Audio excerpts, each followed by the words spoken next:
సువార్త ధ్వని సిలువ ధ్వని వినువారి హృదయాలలో విజయ ధ్వని. యేసుని మాటలలో విలువను ఎదిగినచో, యేసుని మాటలలో విలువను ఎదిగినచో నీ బ్రతుకంతా మేలే మేలుగా, నీ బ్రతుకంతా మేలే మేలుగా.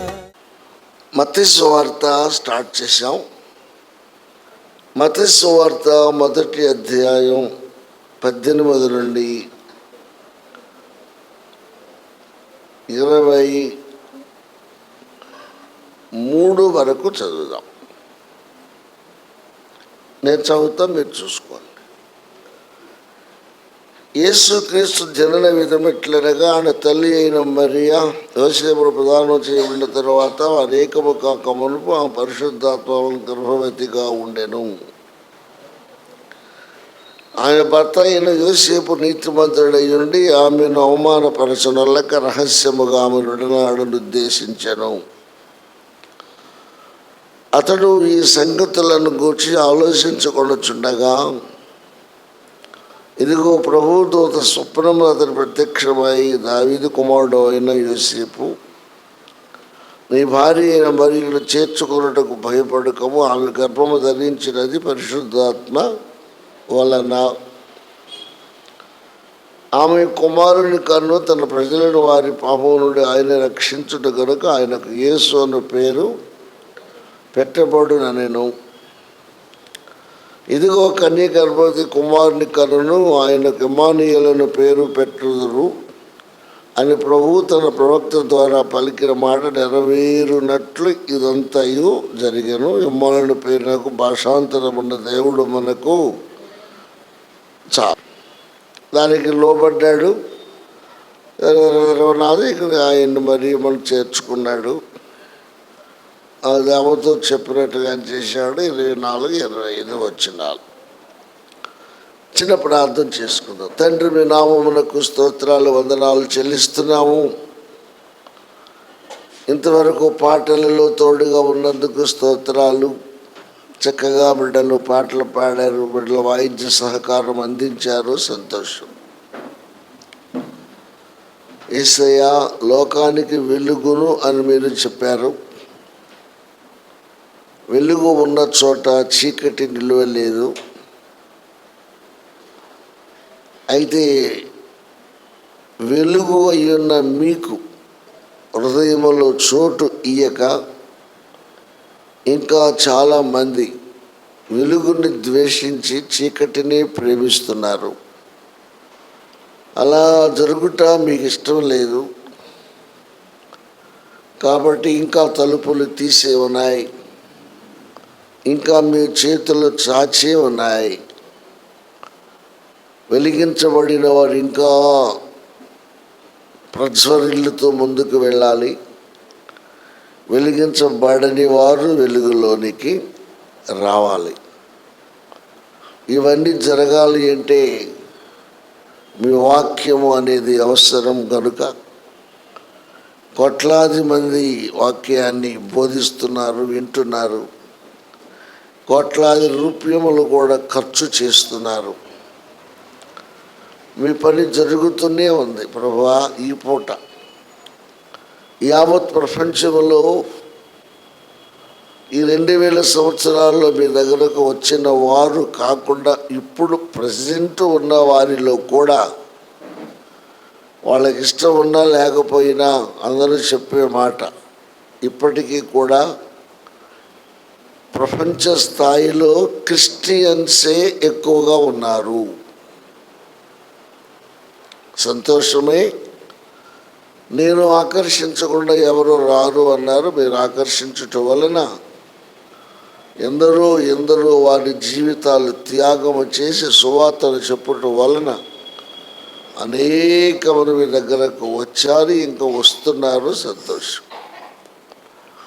అయితే వచ్చిన వారు ఎంతవరకు కరెక్ట్గా ఉంటున్నారు అనేది కూడా చూసుకుంటూ ముందుకు వెళ్ళవలసిన అవసరత ఉంది కనుక మరలా మరలా మరలా మరలా వాక్య ధ్యానము చేస్తూనే ఉన్నాము.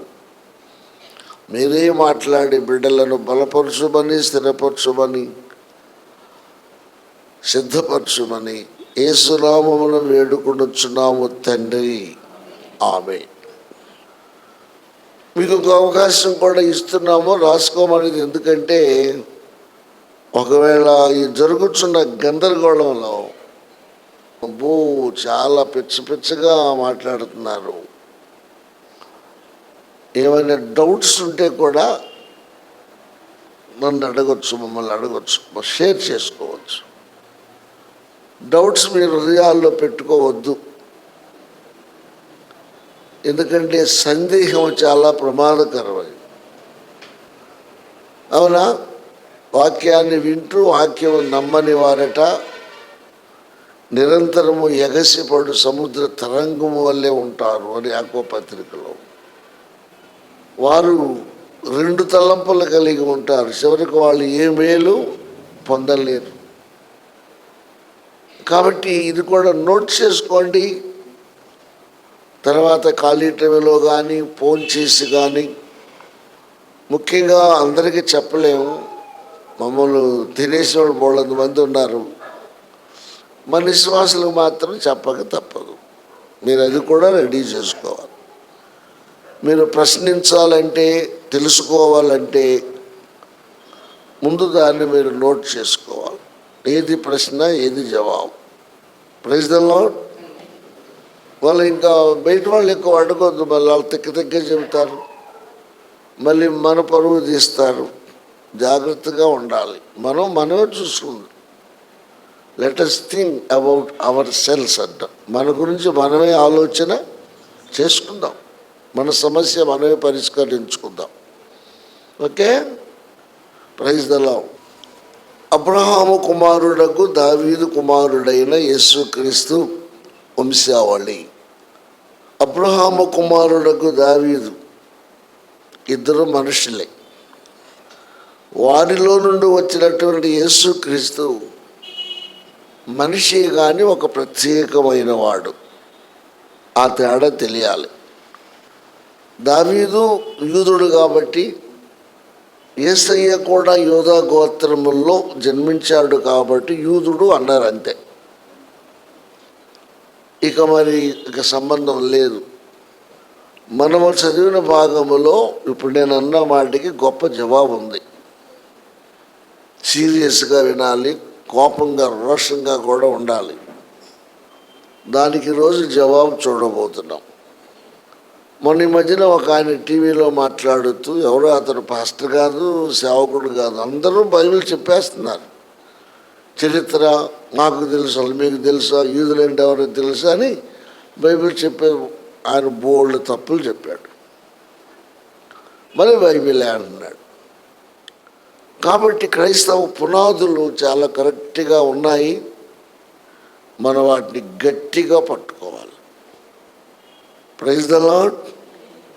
అలా ఇప్పుడు ఇది క్రిస్మస్ సందేశం కాదు, దయచేసి.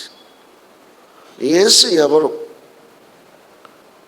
టకామని మనం అబ్రహాము, దావీదు యేసుక్రీస్తు. ఇప్పుడు యేసు ఎవరో తెలుసుకోవాలి. కరెక్ట్గా చెప్పాడు మత్తయి. పెద్ద చదువరి కాదు అయినా సామాన్యంగా మత్తయి. ఈయనకి ఇంకొక పేరు ఉంది, లేవి అని కూడా ఉంది. ఈయన వృత్తిరీత్యా ఆనాడు రోమీలు పరిపాలించుచున్నారు కాబట్టి వారు ప్రపంచాన్ని జయించి, ఇశ్రాయేలును కూడా జయించి, యెరూషలేము మహానగరము కనుక యెరూషలేములో గవర్నర్ని పెట్టి, గవర్నర్ చేత యూదులను పరిపాలించే అవకాశం వాళ్ళు ఏర్పాటు చేశారు.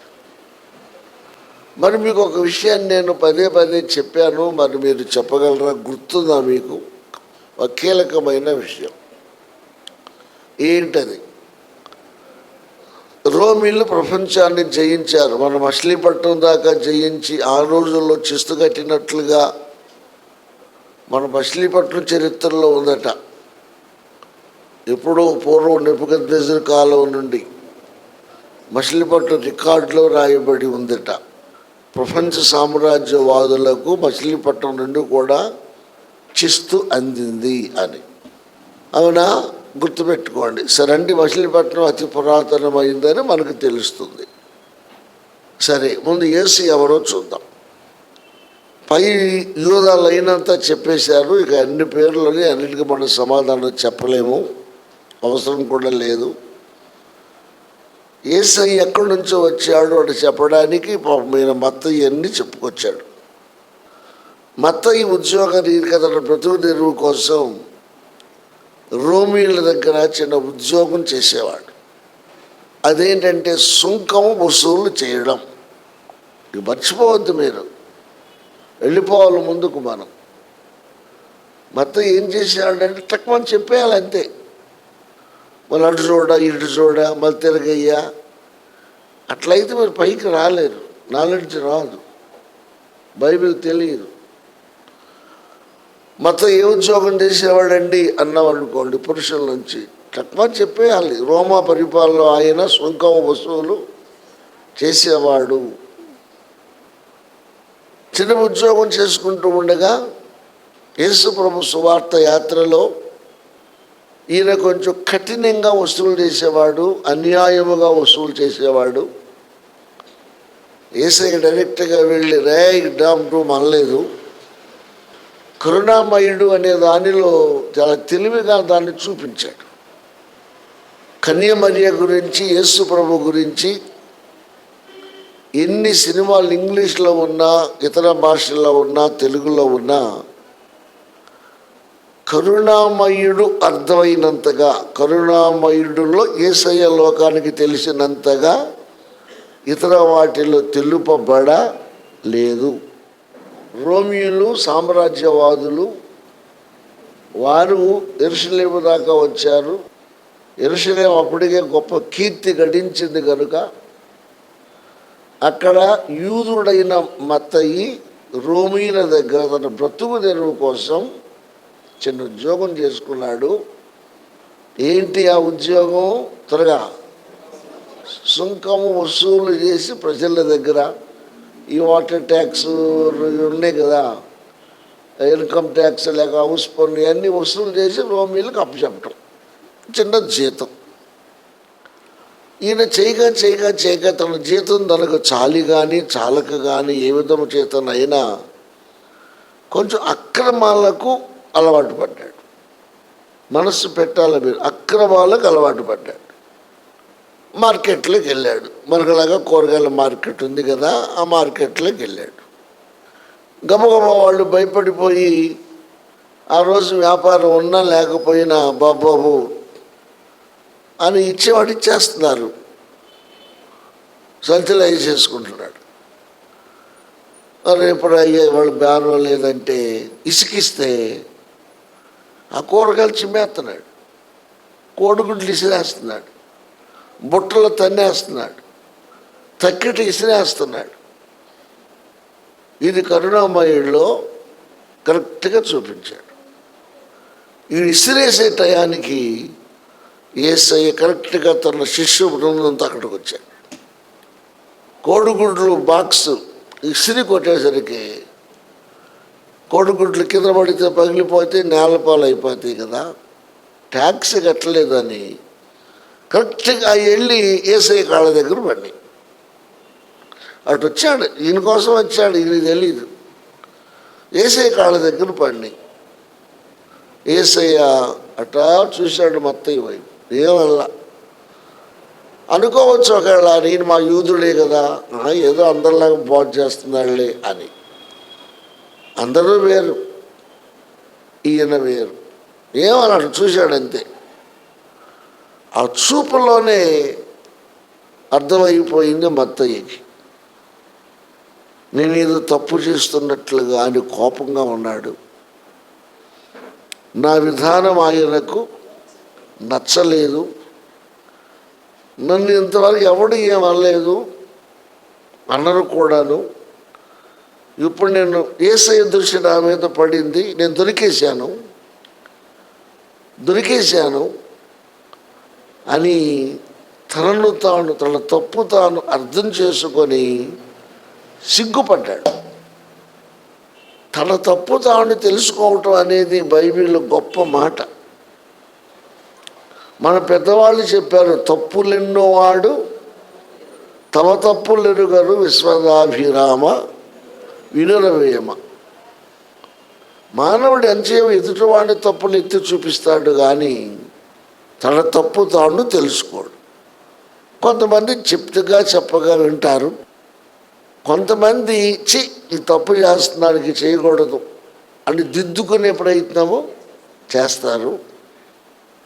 యేసుప్రభు ఏం చెప్పలేదు, కోపడ్డాడు, అట్లా చూశాడంతే, సిగ్గుపడిపోయాడు. తన మనస్సాక్షి తన మీద పని చేశాడు.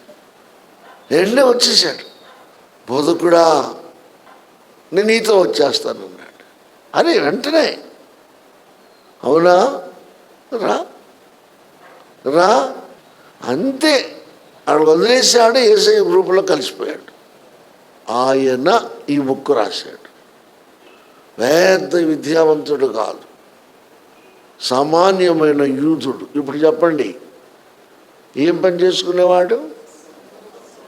సుంకం వస్తువులు చేసి బ్రతికేవాడు, సామాన్యుడు వచ్చాడు. ఇంకొకటి కూడా గుర్తుపెట్టుకోండి, కరుణామయుడు అనే సినిమాకి యేసు ప్రభువుగా నటించింది ఎవరు? ఇది కూడా తెలియాలి మీకు. లేడీ చెప్పాలి, ఇది నోట్ చేసుకోండి, ఇది కూడా చిన్న విషయం కాదు. విజయ చందర్, చెప్పండి అందరూ. విజయ చందర్ మనకేదో కులం ఏడ్చిందిగా ఒకటి, క్యాస్ట్ ఉందిగా ఒకటి. విజయ చందర్ బ్రాహ్మణ కుటుంబానికి చెందినవాడు. ఇంకొకడు తీస్తే అంత గౌరవం ఇచ్చేవాళ్ళు కాదో తెలియదు. కానీ మన భారతదేశ సంప్రదాయంలో ఈ కుల వ్యవస్థలో ఉన్నతమైన కులముగా పిలువబడుతున్నటువంటి బ్రాహ్మణ కుటుంబానికి చెందిన విజయ చందర్ యేసు ప్రభువుగా నటించాడు. పస్తులు ఉన్నాడంట, డబ్బు చాలేదంట, చాలా మందిని పెట్టేశాడు నటుల్ని. ఈ సినిమాకి మాటలు ఎవరు రాశారు? మోదుకూరి జాన్సన్. చెప్పండి ఒకసారి, మీ నోటితో చెప్పండి. మోదుకూరి జాన్సన్. మోదుకూరి జాన్సన్ ఎవరు? ఈయన గుంటూరు జిల్లాకి చెందినవాడు. గుంటూరు జిల్లాలో తెనాలి దగ్గరలో చుండూరు అని ఒకటి ఉంది కదా, దళితులను ఓసకోత కోశారు అగ్రవర్ణాల వారు. చంపేసి గోడు పట్ల కట్టేసి బ్రతికొండగానే సమాధి చేసేసి అవునే స్పీకర్గా వెళ్ళారు చుండూరు. ఆ పక్కన ఇంకో గ్రామం ఉంది, ఆ ప్రాంతానికి చెందినవాడు మోదుకూరి జాన్సన్. ఈయన సినిమా ఫీల్డ్లో మద్రాసులో కొంతకాలం ఉండి ఆయా సినిమాలకు రచనలు సహాయం చేస్తూ ఉండేవాడు. స్టోరీలు రాసే వాళ్ళకి సహాయం చేస్తూ ఉండేవాడు. అని ఎవరికి తెలియదు, పెద్ద పేరు లేదు. ఈ విజయ్ చందర్ ఆయన కలుసుకున్నాడు.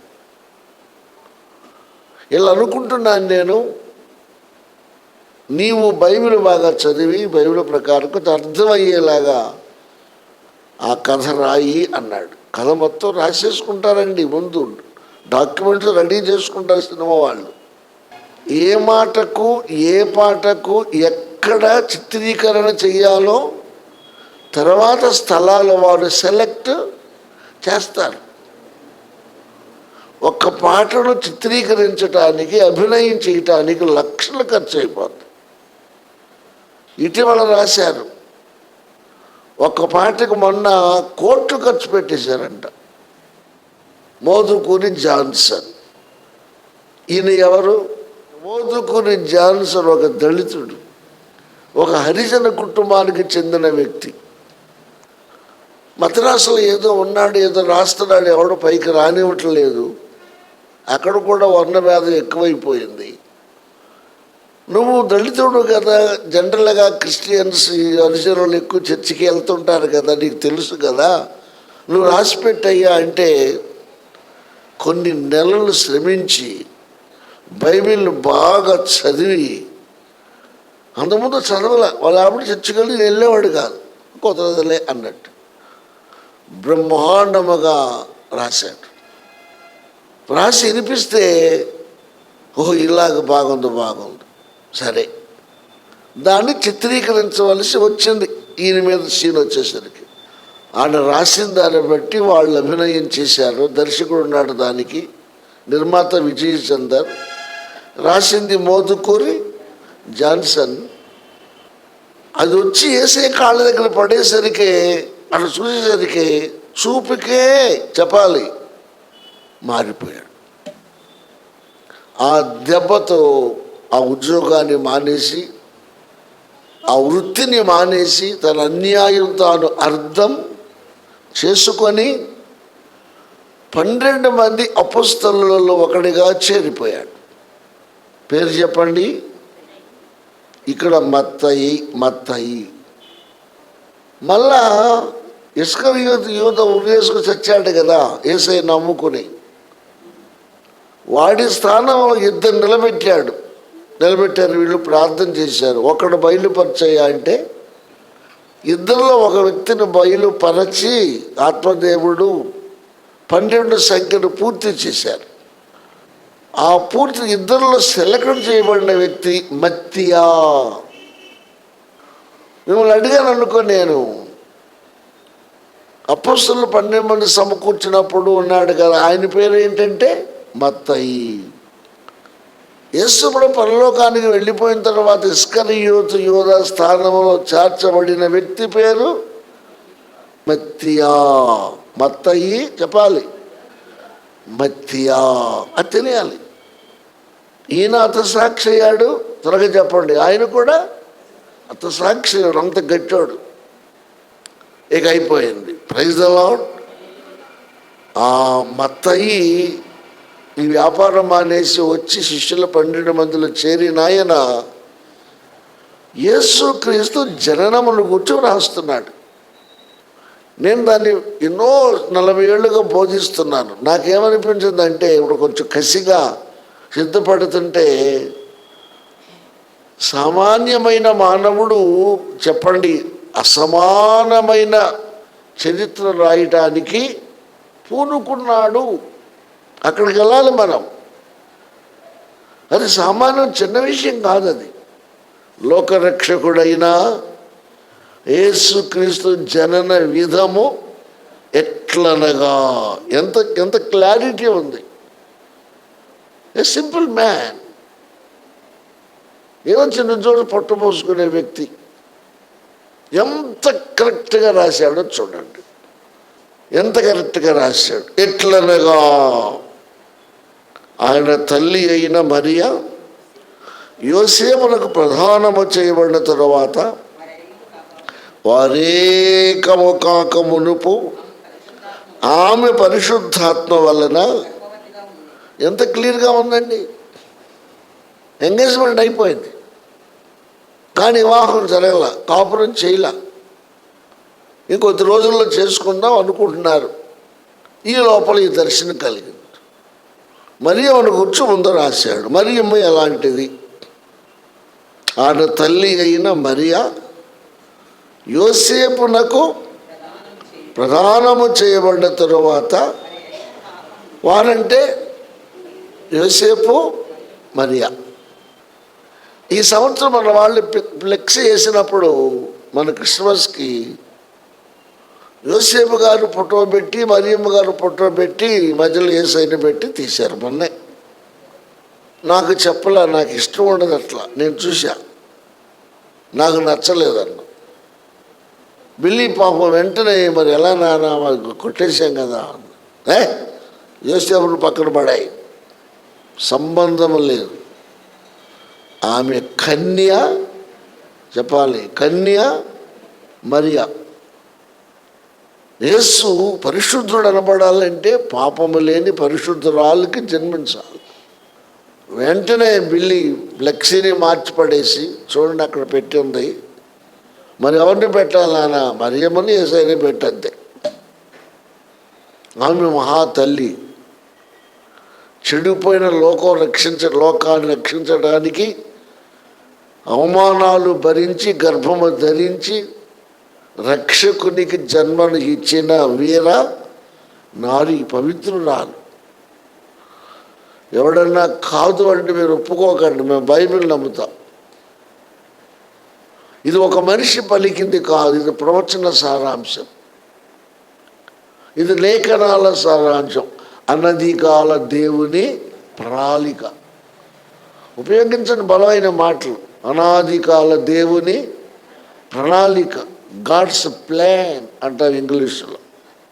ద ప్లాన్ ఆఫ్ గాడ్, అటు అనొచ్చు ఇటు అనొచ్చు అన్నాడు, తెలిసేసాడు.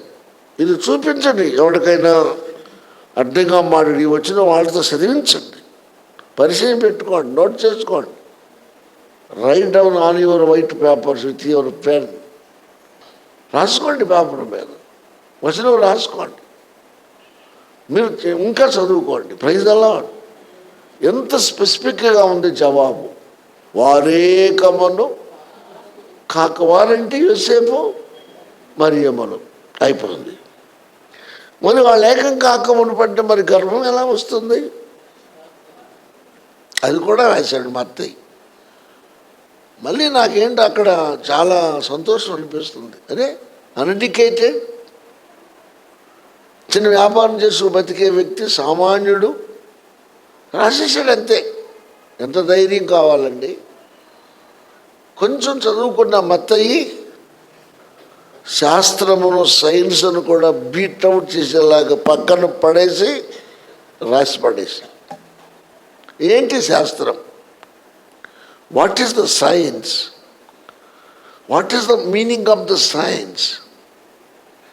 సైన్స్కి దేవుడికి ఉన్న తేడా. సైన్స్ అంటది ప్రూఫ్ కావాలి అంటది. దేవునికి ప్రూఫ్ అవసరం లేదు. నమ్ముట నీ వల్ల అయితే నమ్మువానికి సమస్తము. ఇది నమ్మకానికి సంబంధించింది.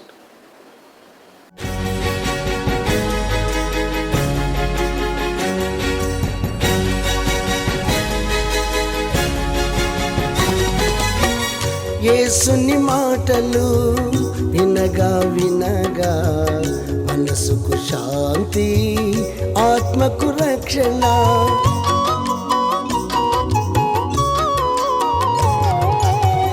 యేసుని మాటలు వినగా వినగా మనసుకు శాంతి, ఆత్మకు రక్షణ.